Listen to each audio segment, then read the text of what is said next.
All right, Edward Carbajal for MyMMAnews.com speaking with Devon Lozej. I hope I said that right? You got it, man. You got it. Devon, you're amateur making your pro debut mid-August, August 15th to be exact, at Yeah. BTC 11. Um, I mean, I got so many questions I want to ask you because number one, I know you're fighting. You got your Canada wrestling shirt on, so Oh, I know, especially for combat sports athletes in Canada, dealing with COVID hasn't been easy.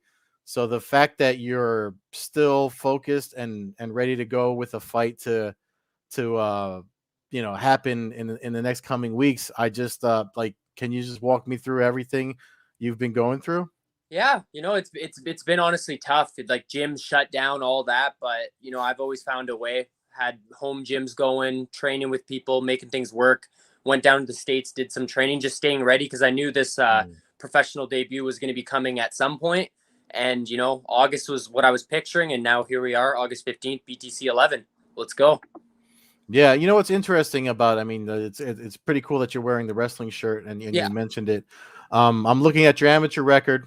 You have 100% finish rate, which is yeah, probably why most people are interested in you. yeah. Coming into your pro debut, I noticed most of the finishers are by knockout or TKO.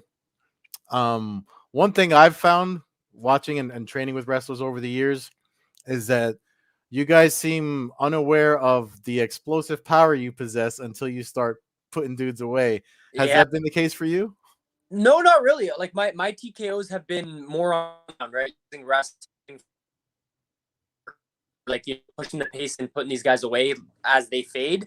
But I Mm. mean, yeah, that's something you got to watch, right? You see a lot of wrestlers, they fall in love with the power, they don't go to the wrestling. So I'm always going to use my wrestling no matter what. If they could stop it, then that's when you're going to see me on the feet looking for the knockout. But until they could stop it, they're going to be on their back 100%. So, can you just talk about like the attention just before we started recording? You're mentioning how you have this interview and a few others lined up. I mean, with somebody that's already coming in undefeated, Yeah. the last fighter that I comes to mind with a great undefeated record coming from amateur to pro, I think of Jose Shorty Torres that fought in Titan FC a lot. I mean, do you think like your amateur experience, like how did you gauge when you were ready to go pro? Well, for me, mostly it's just what my coaches think, their input, obviously my input of how I feel, how I've went to some of the biggest gyms in the world, Mhm. TriStar, Rufus Sport, train with guys that are at a high level. And it just gives me confidence to be like, I know I could be there too. Like I'm in the gym. Experience is one thing, but it's like if you could go toe to toe with these guys in the gym, Mhm. for me, it doesn't really make any difference on fight night. So Um, Approaching the August 15th. I mean, right now we're doing this at the end of July, so it's yeah. like roughly 2 weeks to fight night for you. Hmm. Just where are you at? I mean, you seem confident, you seem cool. Yeah. So like, just where are you at mentally? This being your pro debut. I'm in great, like mentally I'm great, man. Like camp's starting to come to the end. I'm starting to taper off here probably about just under a week Thursday, about Mhm. 10 days out. I start to really just bring the volume of training down. The intensity's still there, but stop training twice, 2, 3 times a day down to, just one hard session, just like the fight. Keep the intensity there. I'm injury free. I'm feeling great. So, Mm. and I'm just excited to get back in there, man. 18 months is a long time, feel like a caged animal, and I can't wait to get back in there. Yeah, I mean that's one thing you mentioned at the beginning that I wanted to jump back to. So I mean, with everything training being made so difficult, you said so would you just wrestle to stay sharp, like you were doing wrestling meets, or Uh, what did you? During the 18 months, Yeah. so the 18 months, I was just doing MMA, doing everything, jujitsu, pad work with my coach, whatever it is, just kind of Mm, staying sharp, building new skills. Kind of with COVID, we didn't really know when it was going to be over, when mm, we were able to fight. I had some stuff lined up that was canceled because of the pandemic. So, I was just staying ready. I knew that once it was over, there was going to be a select guys that were ready to fight. And then there was going to be the rest of the guys that were like taking it basically as an off season. So I had been training the entire time. I feel mm. like I'm 5 times the fighter I was when I finished my amateur career, and I'm excited to get in there and show a brand new fighter. So I mean, it just seems like the uncertainty of all that time staying ready it probably overshadows any jitters you would have because you're so eager to just get back in there. Is that a fair assessment? Yeah, for sure. I feel like 18 months off, there's always going to be more nerves that I'm preparing for that. Full capacity crowd again. I haven't fought without the crowd, but I know there's going to be more nerves than usual just with the layoff. I was in a routine, fought 4 times in 9 months. So by my last fight, it's like I was barely even nervous. I was trying to get myself nervous to get out there so that I was actually in the zone, because I felt so relaxed in the back, but I'm just typically relaxed. Like, when I'm sparring, anything like that, I'm relaxed. In a fight, there's always going to be those nerves, but I tried to just treat it as, just another day. You're 28, right? 28, yeah, turned 28. So, what would you say to somebody like, I mean, it's kind of a double-ended question because I'm curious as to being so young, did wrestling bring you into combat sports, or is it something that someone roped you in because of wrestling? Well, no. So for me, I always wanted to do MMA. Even when I was a kid, I watched the UFCs when I was like 12 years old. I seen it and I was like, that's what I want to do with my life. And to this day, that's still what I want to do with my life. But where I grew up in Dryden, Ontario, small town, we didn't have any mixed martial arts, no jiu-jitsu, anything like that. We only had a wrestling team, and I seen these guys dominating with wrestling, and I knew I needed to have wrestling.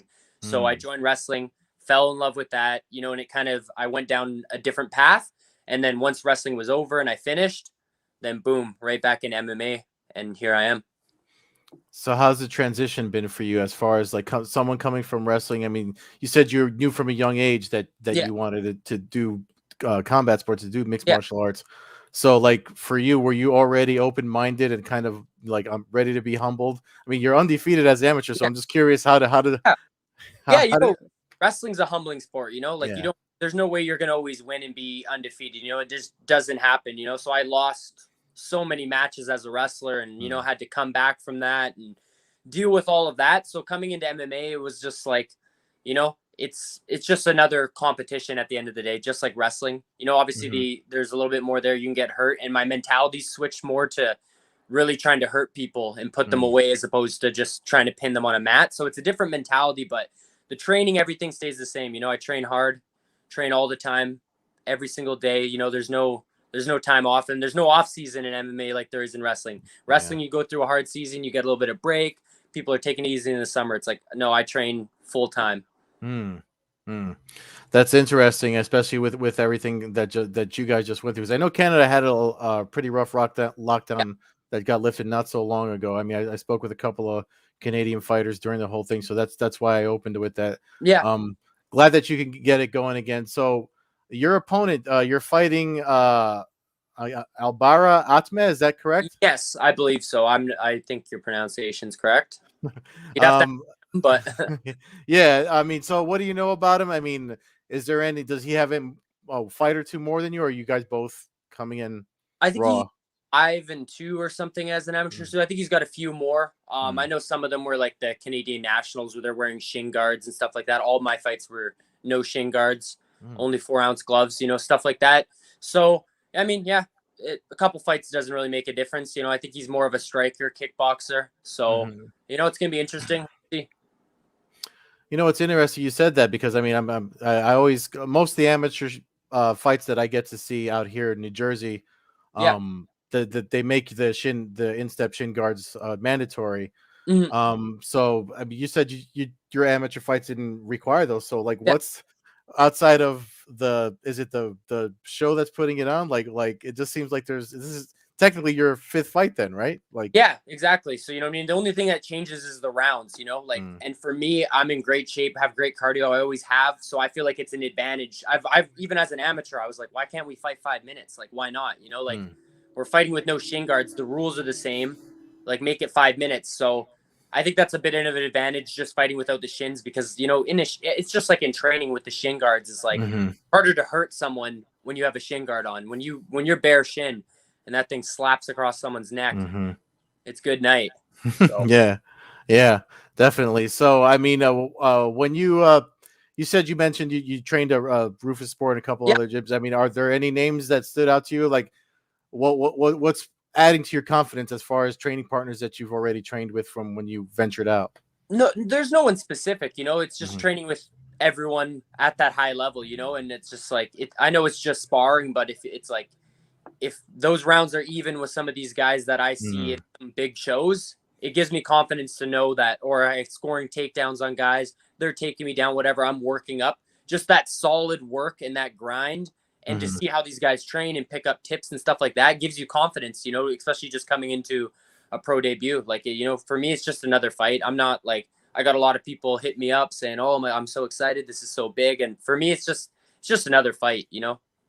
Do you think that helps with like the way that I mean, a lot of times there people talk about overconfidence or underestimation.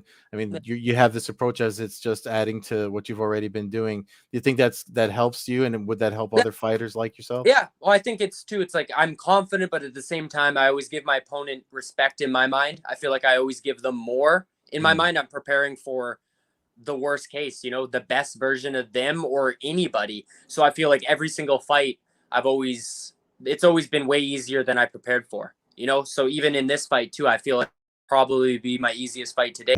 Am I back? yeah, yeah. Was that Oh yeah, it just started like we were getting both the circles, and I was like mid talking. I'm like, oh so? Yeah, that was at the 11-minute mark. So yeah, I'll have to cut this out, yeah, but I'll download it and trim it. But yeah. you were just talking about you said how this feels like it's your easiest fight to date because of not being overconfident in the activity you've had. Yeah. So sorry about the cutout. I mean, I'm just mentioning it for when I edit the video later. But the last question I have for you is just what would you tell someone, because I'm so fascinated by guys your age, as young as you are, just you said you knew you wanted to fight since you were a kid. Yeah. There's so many your generation of mixed martial artists. There's so many of you that have already focused on the goal at such a young age. What do you have to say to someone like that's watching your fight, the kid that buys a ticket to BTC 11 and is thinking about fighting? Just, you know, just get in a gym and start grinding. You know, there's nothing that replaces that mat time. You know, wrestle, do jujitsu, do everything, you know, and just fall in love with it. Do it because you love it, not because you have to. Like the day that I don't want to fight anymore, I'll be done. The day that I don't wake up every day and want to be on these mats for hours, Mm-hmm. I'll get out because I'm gonna get hurt. Because that's why I'm gonna hurt these guys, you know, because I'm in love with this and I live on the mats. So, you know, just fall in love with it, you know, and do it for the right reasons. Do it because you love it, not because you want fame, money, you want to impress people. Do it because of what you got in here, and Mm-hmm. everything else will fall into place, man. That's a super great message, and I'm glad that I saved that one for last. Listen, I had trouble finding you on social media though, so if you're going to be blowing up and keeping that O on your record, Yeah. by all means, let folks know where to follow you. So I'm on Instagram at DALOZEJ. It's pretty simple. I think my Twitter is the same as well. I'm not as active on Twitter, but find me on Instagram. I'm always promoting my fight on there. Posting training stuff on my stories, stuff like that. So yeah, follow me on Instagram and watch BTC 11 and use the code BTC 10. Support your boy. And any sponsors you want to shout out before we Yeah, let's close? shout out a few of my sponsors here. I got Chloe Darling here in Thunder Bay. Who else do I got? I gotta remember them. Wabagoon Chain of Lakes back home, back in Dryden. What's one more that I'm forgetting? That is Jordan Hoyzel Real Estate. If you're looking for a house in Thunder Bay, hit up my boy. He's got you. All right, cool. That's Well, what I remember right now. I have some angry cool. people. That's all right. But thank you Yeah, so much, Devin. yeah. Good luck to you, August 15th, BTC 11. Let's go.